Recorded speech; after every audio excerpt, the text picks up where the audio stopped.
All right, we are live here with Class Intercom.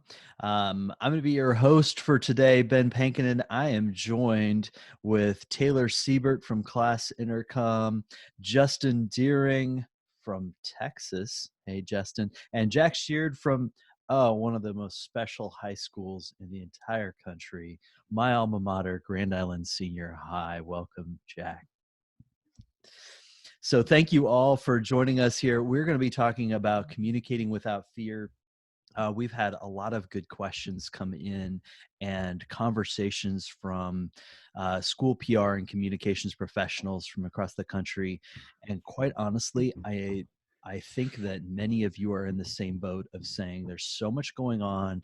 There's so much news coming at us that how do we stop and think strategically? So we're trying to help create a little bit of that space for you to think strategically and hopefully provide you with a little bit of resources in the middle. I've listened to a lot of the content out there on creating good school communication. We're going to try to center a little bit more of that on social media and how we do that, managing social media across districts. But welcome everybody as we kind of just dive into that. I've got a quick outline I'm going to kind of share, but we really want to hear from Justin and Jack. Three kind of areas we're going to talk about: managing the misinformation and best practices, sort of like, hey, how do we even start to control some of this? Discussing some information, like what do we share or not share? And then when and how much information are we sharing? So first things first, managing the misinformation. I know you guys are probably dealing with rumors and facts like that. Justin and Jack, questions about that? Have you guys been dealing with some of that? We have, I will say in our district, we do have a very prominent subculture of groups on Facebook, I guess you could put it in a nice way. And there's been a lot of information out there that isn't correct. And a lot of, I guess, worst case scenario information is probably what we're dealing with the most is, we are currently shut down for 2 weeks, but there's people and there's information out there that says we are shut down for way longer than that. And there's no official word on that yet. And we are trying to kind of weigh through that information, but also we started yesterday big time really rebuilding that communications. It's been down we were on spring break when this got called. So we were very minimal conversation other than athletics and a little bit of hope you're enjoying your break. But then Friday of spring break, this hit and we canceled. And now we're starting that constant communication back and forth and reminding them all official messaging will come from the district on our website, our social media, our mobile app, places with the logo. Because we have a pretty prominent logo that people recognize, and we've kind of just started that communication back up to really help. Hey, yes, you're going to read a bunch of things. We put out a video yesterday with our superintendent who said, yes, you're going to read a bunch of things on social media. You're going to see things on the news, but come to us. We promise you we're transparent. We promise you we're going to share what we can. And we promise you we're going to do it in a timely manner. We promised those three things in a video yesterday that we're going to be clear, we're going to be quick, and we're going to be truthful. If you come to our website, if you come to our app, and you follow our major social media accounts, you will see that there. Our big thing, and that's exactly right, it's the truthful, it's the timely. And transparent is the other thing. We've told our staff, that's where we started with, obviously. We're asking you to be superheroes. We're asking you to do extraordinary things because we are in uncharted territory. I can safely say none of us are prepared in any college we went through or any classes we've done, any experiences we have to master this on the first try. We are, even as communicators, we're finding new ways to reach people, not necessarily new tools, but new emotions, new ideas that we have to use. So we've asked our staff, hey, we're going to ask you to do new things, but we're going to be very transparent. And one of the things we asked our staff straight up, and we spelled it out for them, is we're going to share things with you that are in progress. We're going to share things with you that are not finalized yet. They're not for public, but we want you to know where we're going because we're not going to be unveiling something for a 3-week rollout. we're doing some things that are a 3-hour rollout. So we have to move fast, and the communication on that is going to have a lot of two-way trust. And then when we get to our parents and our families, it's a lot of the same thing. Hey, give us a little bit of leeway here. We're trying things on the fly to make sure that we're delivering what we can. I'm in meetings. We were joking earlier. I was on at least 6 hours of Zoom meetings yesterday. I'm already on to hour 3+ now for today, of just having conversations in different ways. But it's all about how are we going to deliver food? How are we going to deliver content to kids? How are we going to keep them busy? How are we going to keep parents from going nuts with having their kids on here? Like you, Justin, we were on spring break when this all happened. So we've been off now for a week and a half. So we got to help parents be able to give kids something to do. This is a fundamental time, a foundational learning for kids, their growth. This is an important time to be a kid. And we can't just take a couple months off. That's not good. We've got to keep delivering content and keep them engaged. So, those are some of the things we've been focused on, but that trust piece is a big one. I think another thing with that is, like you said, we need to keep them busy. We need to keep the content coming. They're in a very important growth time of their life, but they're also in a very important and very vulnerable social and emotional point of their life as well. I'm a dad of a first grader who's asked a lot of really tough questions, and it's been a hard talk to have with her when she looks at me and says, "Hey, I understand it's your job, but can we please turn off the TV?" My kid's never asked to turn the TV off. Like she would love to watch Dude Perfect all day, but I'm having to keep an eye on it. And she asked me, "Can we turn the TV off and just step away?" And I was like, "Yes, we have to." So one big thing that we've done, just like you said, is we've asked our community to have patience. We put we did a video yesterday and put it out on social media that said, just we're a new world. This is a new world of education. We're trying. You're going to hear some things. You may not like some things that are coming out. You may want us to work faster, but we can't. We're in uncharted territory. We're moving towards it. Have patience, because trust us, your kids are the most important thing to us right now. We would much rather have them sitting in a classroom talking to their favorite teacher. And, our superintendent, who's amazing at messaging, and we're blessed to have a guy who can go on camera and get his message across the way he does. He went on yesterday and he said, "The only directive I'm going to give you right now is send your kids a video. Grab your phone, tell them you miss them, tell them you want to see them, tell them you're going to take care of them." He goes, "But then love on your kids. This is a new time. They're worried. Don't let them wear your stress. Love on your kids and take some time to be mom and dad for a little bit. And we're going to get back to school, whether it's here, whether it's there, whether it's online. But right now, let's just love on the kids and make sure that they don't feel the burden that we're feeling." I mean, we're all feeling it heavy. I told my wife last night, I said, "I'm so tired after today. This is the tired from a newborn." The stress of a newborn, keeping a kid alive for like that first couple of weeks is really tough when you've never done it before. And that's kind of where I feel like we're at right now, is just very, very exhausted. But then I got to sit with my kid for 2 hours this morning and read through a book and go over some stuff and just realize she's so much more advanced and so much smart. I got to be a dad for 2 hours this morning before I got on my meetings.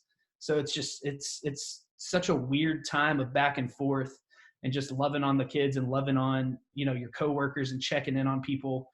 And then just making sure that you're putting out that good information that is, like we said, truthful, timely, and very transparent.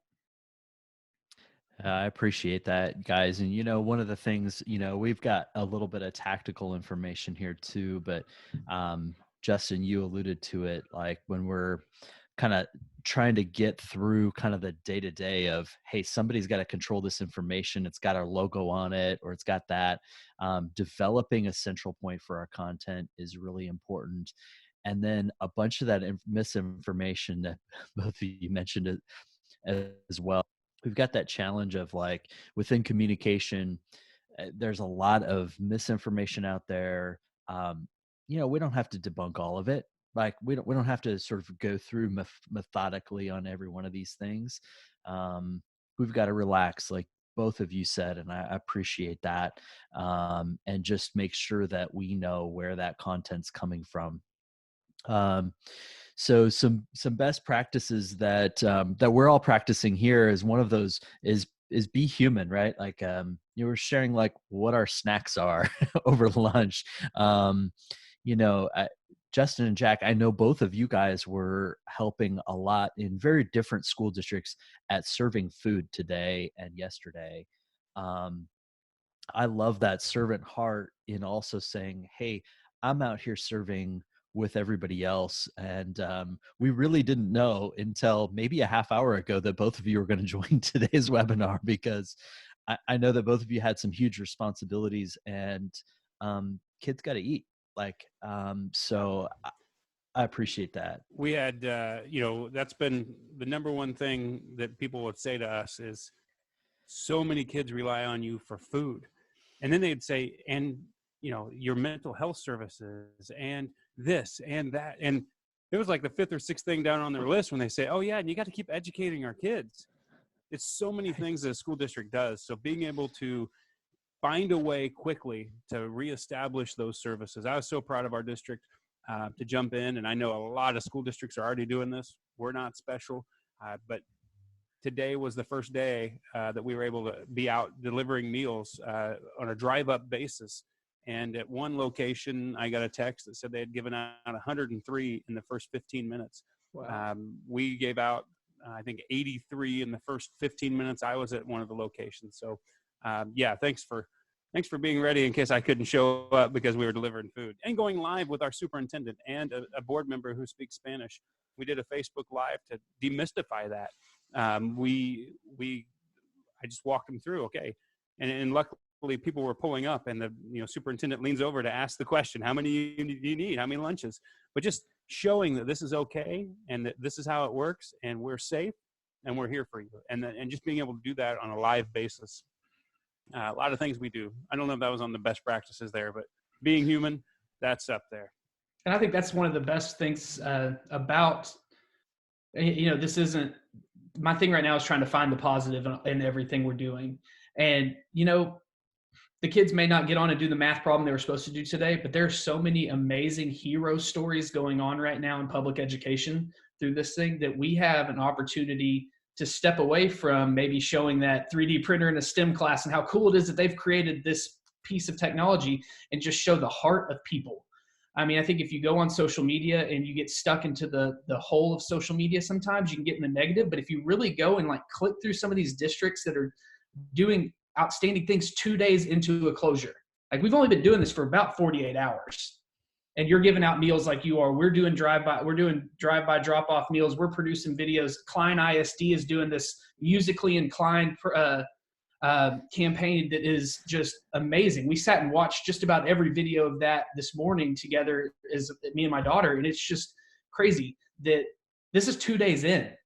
Like, we're 2 days into this thing, and we're already seeing these amazing stories happening of just human interaction, of human being just kind and stepping up. So, I mean, that's the silver lining for me, is that this is not a great time, obviously, but we're really seeing the spirit of education, and we're seeing the spirit of humans, and just, we're going to make it together.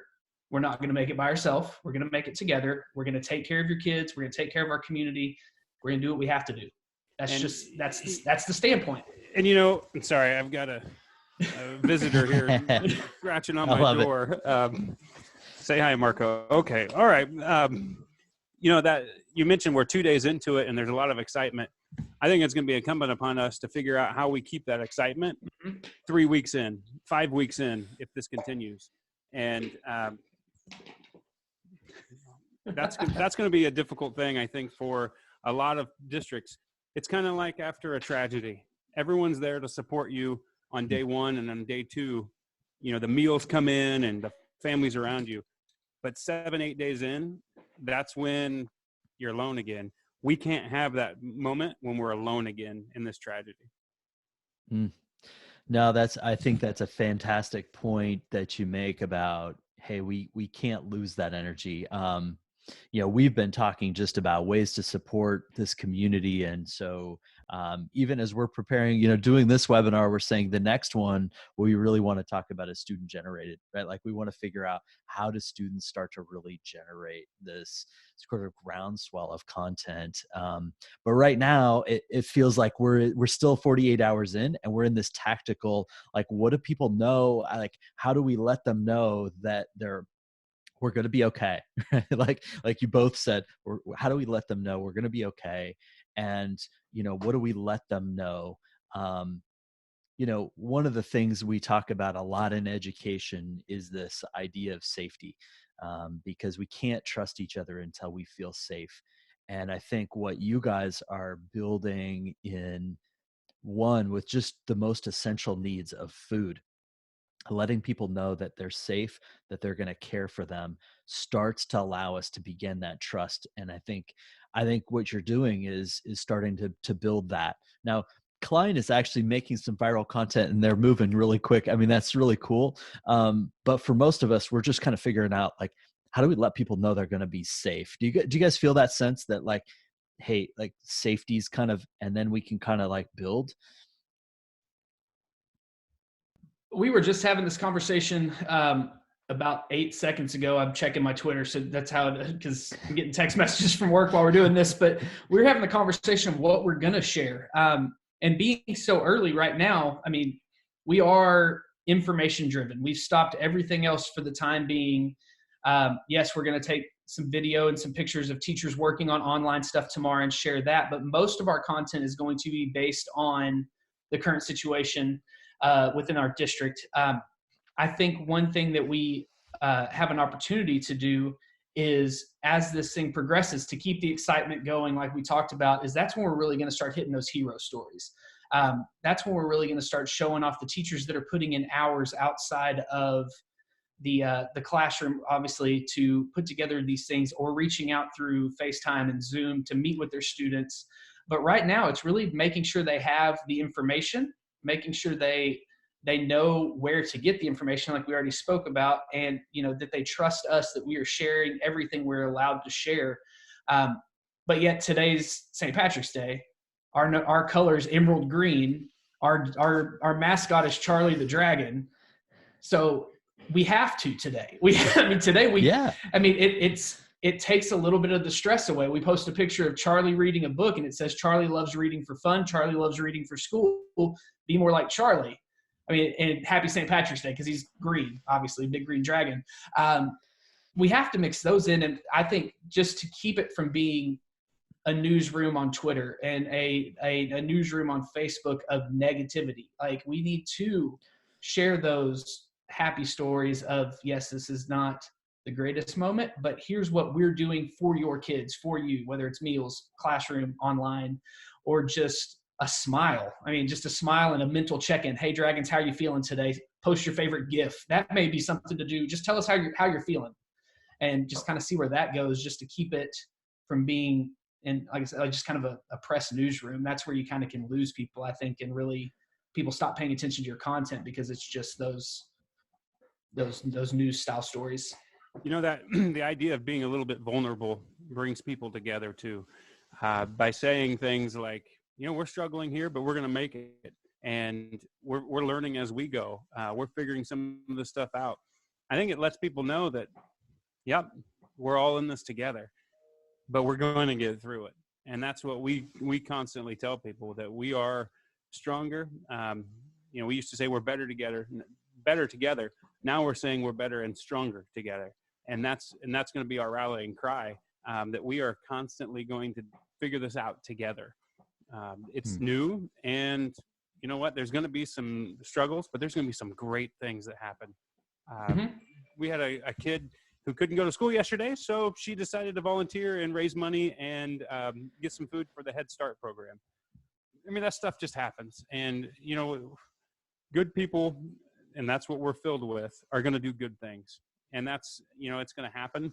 We'll be there to share the stories. We don't have to virally create it all. Good people do good things. Yeah, I love that. You guys have both hit on all of these. One of them, I mean, this should just be a this should have been on Friday, but drop those scheduled posts that, may have been a great idea last week, but aren't now. But I've had several people ask, can I share fun stuff? And yeah, Justin, share the fun stuff. Mm-hmm. Like we need that too. Like we need some distractions as well as we need the accurate and upfront content. I think that's great. One of the things, just from a practicality standpoint, that I know you guys are dealing with, Justin, you said, hey, we're doing drive-through, giving away food, things like that.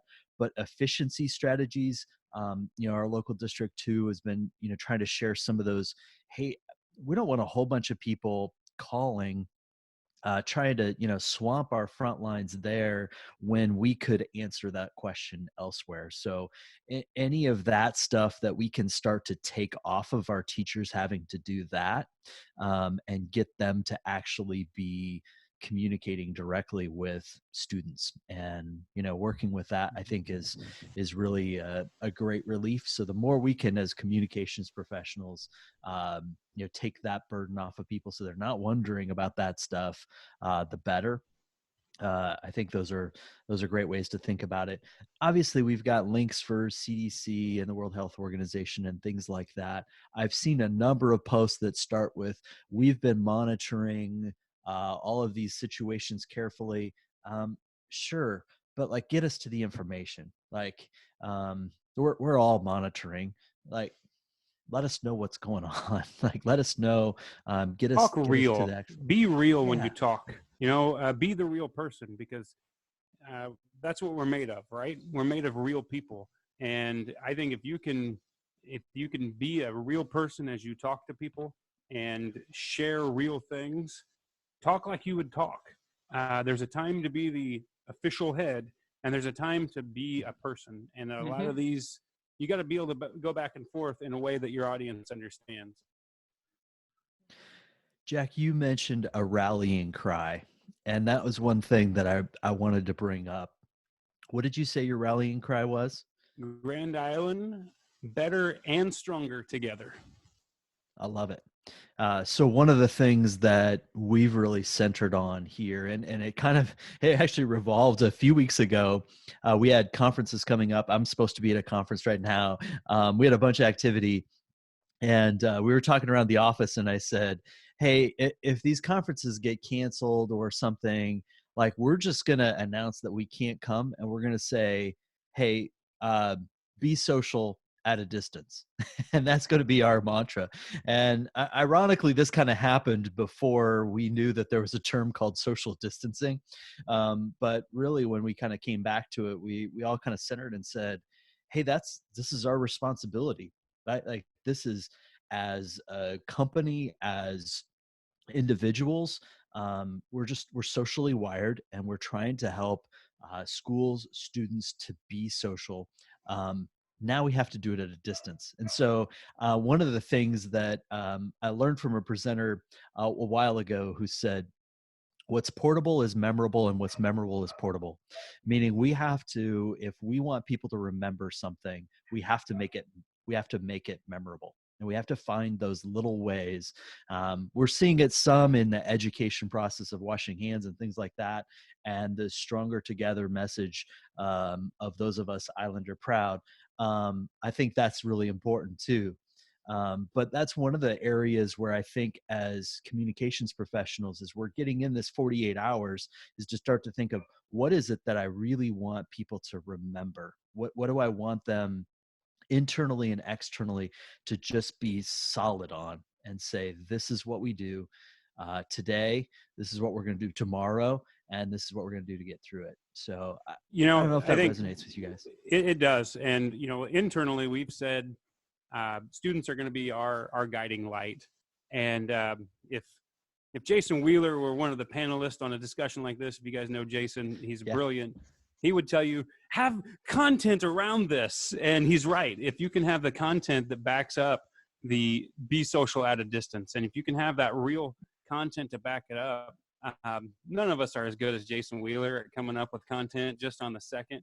But if you can do that, if you can have content that Oh, he is here. Okay, there you go. Jason is on. So if we want to invite him on, I can do that. So Taylor, just bring him on. all right, let's do it. Because that guy can tell you more about coming up with content that backs this stuff up. If you want a pro tip, the dude is just a walking pro tip. I cannot believe he's here. Jason's just frantically trying to find a hat or something to put on because he's working from home. He's frantically trying to make himself look presentable. We're getting some great messaging here. If you're on a live chat and you just have your dog with you, then people don't look at you anyway. Hey, I'm like, just be careful because like your name might come up and we're just drawing it up and you're going to be on video in a hurry. Well, while you're trying to get him on here, I would say that he talks a lot about just having content that's real, that affects your actual audience, and be where they are. And if you're going to be social at a distance, find out how to describe that for the audiences in their way. It's a great advice to just make sure you're still pushing the right feeling and the right message out to the audiences that matter. And if you can develop content for it, or if they can develop it for you to back it up, that's going to be fantastic. My plan is, like I was telling Ben before we started, is I'm going to reach out to my group of student interns that I have after I give them a couple days to kind of get their mind right. Like, get used to the new normal and then let's talk, because they're eager to produce content. At our T-Spur conference, I think the line I said was, I'm not allowed to post on Instagram anymore because I'm not good at it, according to them.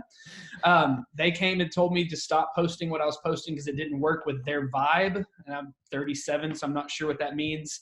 But so I kind of stopped and kind of given them the reins on it through their creation and what they're seeing. But I want to throw it to them and say, hey, let's keep Instagram alive, but let's keep it alive for the students.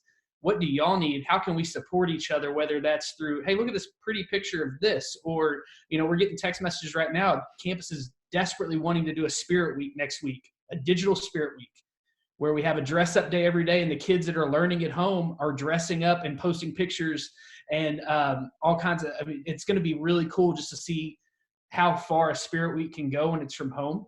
Because, there's no dress code. They could be in full-blown dragon costumes, and it may be awesome. But we're talking about that. We're talking about just ways to prove that Dragon Nation or whatever district you're in is together on this, because, there's times where decisions are made that people don't agree with, and there's a little bit of split in the district. But then when this kind of things start happening, we have seen in the last 72 however long hours, this community has come together and stands strong for this school district and trust that we're doing the right thing. And we just have to keep that trust going, like we've said 100 times already in the last 30 minutes, but also keep the spirit there, keep the happiness, keep Dragon Pride alive in whatever district you're in, your mascots and whatever your motto and your what's the word I'm looking for, your theme is. And so that's just, these are like live things that are coming in on my phone while we're talking. So no real prep time to talk about a spirit week, but that's one thing we're doing, is just trying to keep everybody in a good mood, but also realize it's important. We need to pay attention to the information, but we need to stay together as a team. Yeah, I love it. You guys have, some great suggestions in all of that. This sense of togetherness, of humanity, and really, what a rallying cry at the end of the day does for us is it unites, right? It allows us to focus on what we're here to do.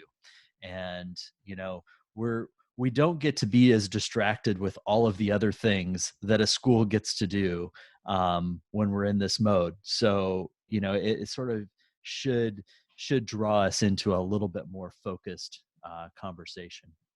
So a few things about when to share. When we think about that, obviously we've got, things like accuracy and when we can share those. What are you guys running into about how many messages and things like that? How often are you messaging or thinking? Do you feel like it's increasing, or you feel like you're messaging at about the same frequency as you were a week ago? We're actually, this has caused us to have everybody in the district realize how important communication is.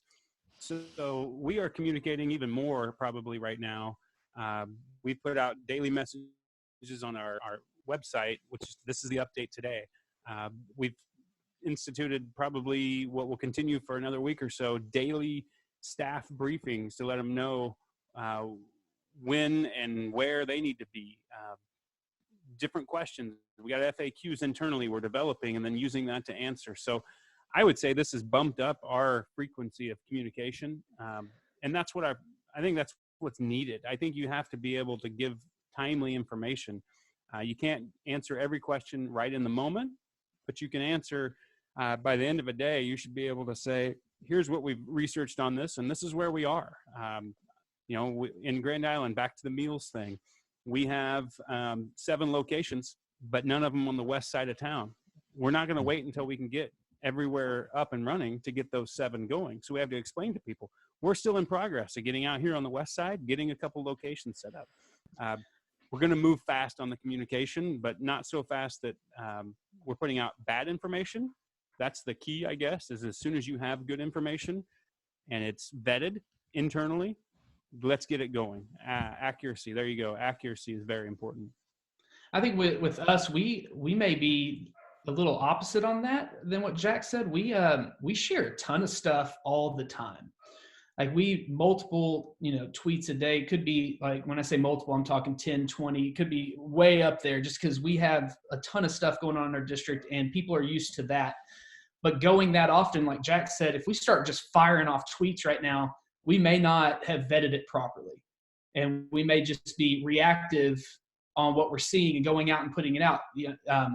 So I think ours is actually kind of slowed down a little bit. And you're getting daily updates. You're getting more than one update a day for sure. But you're seeing a lot. I think it's a lot more thoroughly vetted, thoroughly produced, put together. Because like right now, this is day 1 of our closure. Yesterday was a staff development day. So today's the first real day that our kids have been home. So today is a stressful day for some of these parents that are saying, man, teachers should get paid $1 million based on the last 5 hours of my life. But, we're a little bit slower to communicate, but still communicating daily.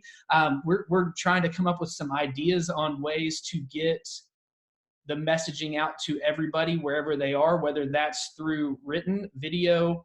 We're even throwing the idea out of setting up a podcasting studio in our superintendent's house and having him go on and do a 15-minute update, whether it's 10 minutes, 15 minutes, maybe it's, hey, we gave out some meals today. Here's what we did today. Here's what we're looking at, just because we're working remotely. So it's not logical for the superintendent and the video guy to meet up every day and make a video because we've got a ton of other things we're going on. So maybe that podcast, we take that, transcribe it, that becomes an article or an update. That's one thing we're kind of looking into. And if that's daily, that's daily. If it's not daily, it's not daily. We're not making promises right now that we're going to have a full-blown COVID-19 update every day, because if we miss a day, we broke a promise.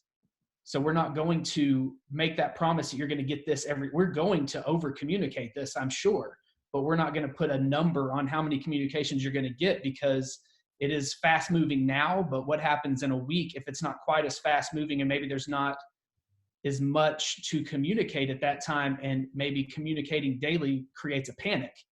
So you kind of have to feel it out as we go. It's very fluid of right now we need to overflow you.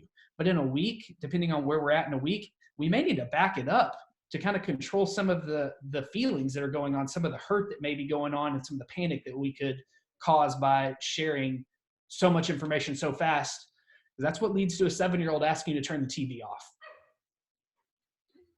Yeah. Oh, some great chat conversations in there. People talking about, hey, we're not socially distancing, we're physically distancing. We've seen some good traffic and content around that. We've definitely had some requests or comments about using Class Intercom to message out to all of their social media accounts. Like, how do we sort of blast out to every social media account when we have these emergencies? We've had some of those. You guys are talking about gathering a lot of that content. Thinking about how do we message the frequency, but maybe it's more like waiting until we have value to add to that conversation. So I've had some conversations with PR professionals in the last couple of days where they said, hey, how often should I be doing X, right? How often should I be emailing? How often should I be posting on social? And I'm thinking, well, I don't know. Do you have something to add? Like, I think that's one of the questions we have to ask, right? Like, do you have something to add that people don't know about or they need to be reminded about? And if so, then do it. Like get it out there. Often tell people when you're developing a new social media, whatever it is, for a school, a business, that you have to build that audience, build it, so that when you need it, it is there. So that means doing silly things like photo galleries that are way too excessive, and doing fun activities and interactivities that ask for engagement, and you just build that audience and then you maintain it. It's so that it's there when you need it. Well, guess what, folks? We need it now. So those activities and things that you needed to do to build it, I just don't feel like it's up to us to maintain that type of relationship right now.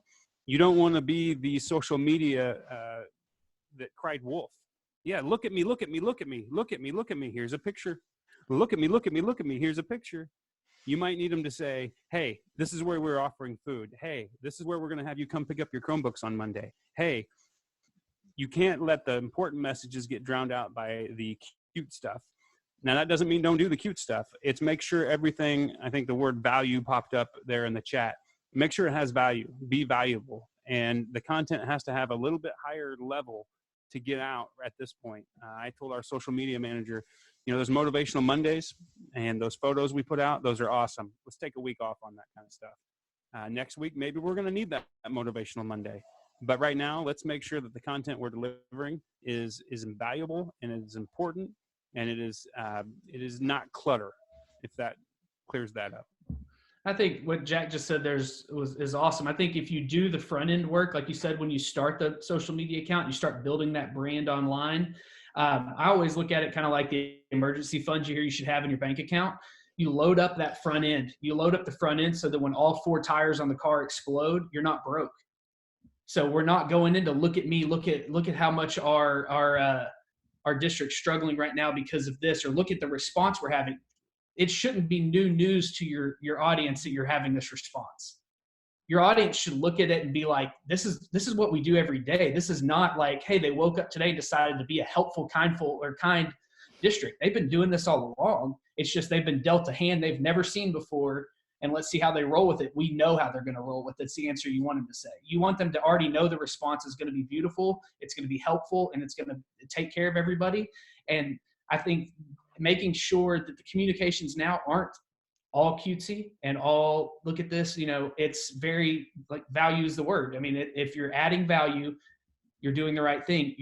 If you've done your work and building your brand and building what everybody knows about your district, your people already know how you're going to respond. They know you're going to take care of them. Yeah, I appreciate that. I think you guys are really saying all the right things as far as how we respond in our community and how we guide them.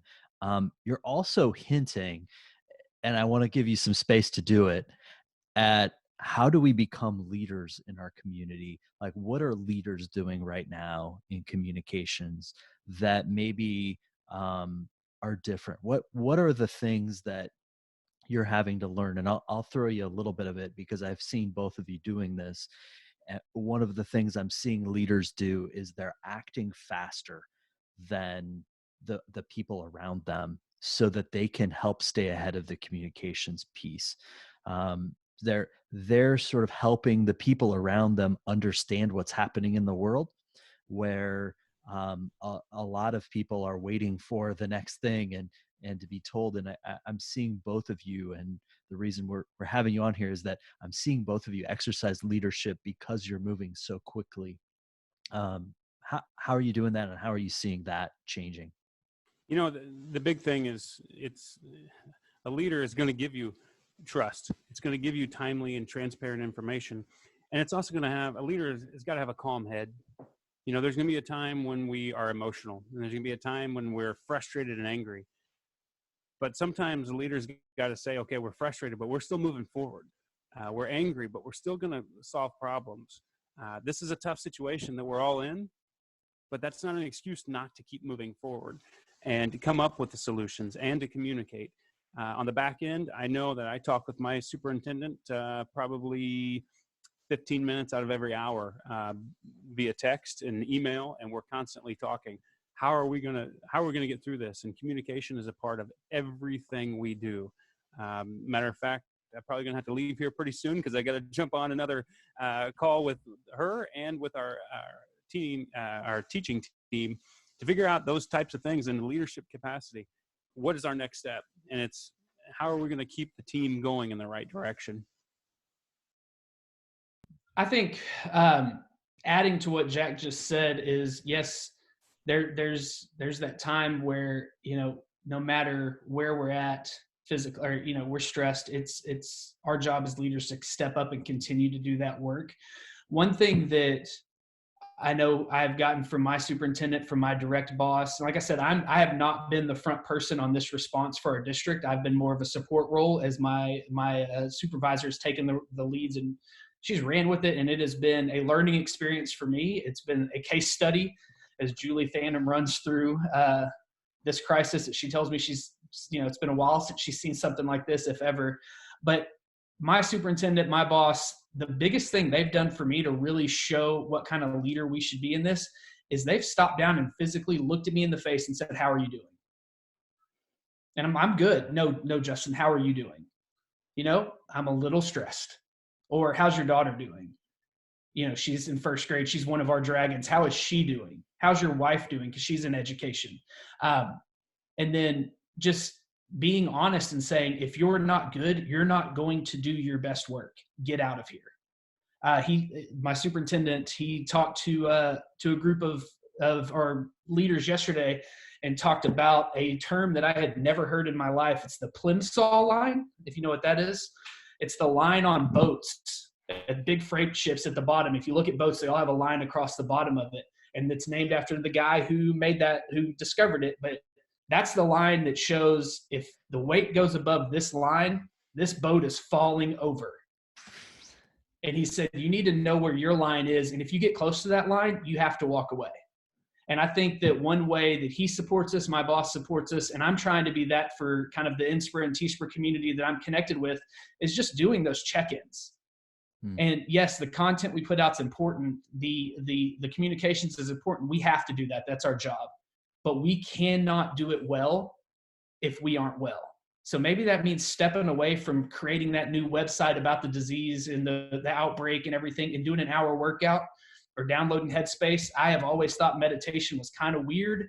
And then Kathy Kadigian got me on it. And here I am a year later, and I have not skipped, it feels like, much of meditating lately. And just stopping and doing those. That's what I see as leadership, as someone who looks past just the communications and the job and makes sure that their people are just right. I love that. I love that, Justin. And, I want to make a quick plug. I know, Jack, you may have to jump off, and when you have to jump off and, give my love to all the Islanders out there. But, Justin, we talked on Saturday, we recorded for the school PR happy hour, and the podcast that you guys are running, fantastic resource. If you haven't checked it out, really been a fan of yours and Aaron's since you guys got that going. But we talked about mental health, and you talked about some of the same things you just talked about now. And I think a huge resource for all of us in this sort of tactical, hey, we're just trying to keep it above or keep it below that line, right? Below the line where we sink. I think that's, if you haven't checked out that episode, fantastic. Both you and Aaron had some great comments on there. Appreciate it. We've really enjoyed that project. It has been fun, and I've learned a lot, but I really feel like that last episode, even though it was literally thrown together that morning at 9, is probably one of our most powerful episodes, because I feel like it was very real about, we have, like I said, we have a job to do, but we're humans, and we have to take care of ourselves and take care of our families if we're going to do this job right. My wife just yelled at me before I got on here that I had to have some green food. So I've got a salad sitting here that I will eat during my next Zoom meeting, because that one won't be recorded for the whole world to see. But it is that type of thing, oddly enough, my wife and I, we went to California for spring break. And when we got back, we were out and about in the community doing what we do, and just normal days, until we realized that we were supposed to be under quarantine, because if you visited California, you were under quarantine. So it wasn't until yesterday that the Central District Health Department called and said, you guys are actually good. Where you were in California, you're safe. But we were, we're going to be quarantined anyway. The nice thing for me is I have my dog. I have my younger son still lives here in the house. The older one is in South Korea, of all places, at the Air Force Base. And my wife and I, we exercise together. We do those things to help each other out. So even though we were in self-quarantine for the longest 4 days of my life, we're able to have those things. And I think that's so important, to take time away. I sat in this chair for about 13 hours straight yesterday and ran 6 miles with my wife this morning. And it's important to have those things. You got to get away. You got to take care of yourself. As she just told me, if you don't take care of yourself, you can't take care of 10,000 kids. And that's true. No, I appreciate that, you guys. And, we're really just committed to this, aspect of trying to be social at a distance. And so one of the things we're trying to help with is just empowering everybody who's in communications and trying to educate students on how to create content and just be creative in this experience. We're seeing a ton of great examples already. You guys mentioned several of them that are phenomenal. Taylor's going to be reading or helping lead our webinar this Thursday, where we're talking about developing content creators from a distance, because now for those of you who've jumped on this vision of how do we can't be in all of these places where learning's happening. Now it's not even happening in our building at all. So how do we uncover those stories, and how do we help students to start to really create this content?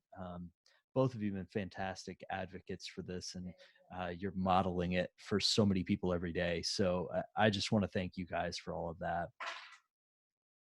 Well, thank you for, having us on here. I know, like we talked earlier, it was very last minute for both of us, I think, to be able to jump on. I'm glad I was able to jump on and just share. Jack, it's good to talk to you. I hadn't seen you, I don't think, since Inspire last year. So good to see you. Nice to see you. Yeah. I appreciate you guys. Thank you guys. Yeah, I appreciate you guys putting this together. One of the things that I wish I could do more is help people help more kids. And you guys doing this type of thing, I hope that the 20-some participants here, I hope this gets shared. And if we can help one school district help deliver their message out and to help more kids and help more families and more communities, it's just a pleasure to be able to help out and share our story. So you guys are awesome. Thanks for being there. Hey, thank you guys. And, we are going to be sharing out the recording. Obviously, that's something that, we want to get in front of a lot of people. And, with this time, who knows what people's schedules are, as far as being able to jump onto these things. So having stuff that's on demand, I think, is really important. So yeah, if you've got questions, we'd love to jump into those. So, again, I know we've had a bunch of chatter on Twitter as well. I felt my phone going, but I'm trying to avoid looking at it. So we'll be pumping out some more content and sharing some more resources as we go. So again, thank you guys for joining with us. Thank you, guys. Thanks. Have a great day. Good luck, everybody. Yeah, we'll get through it. Absolutely.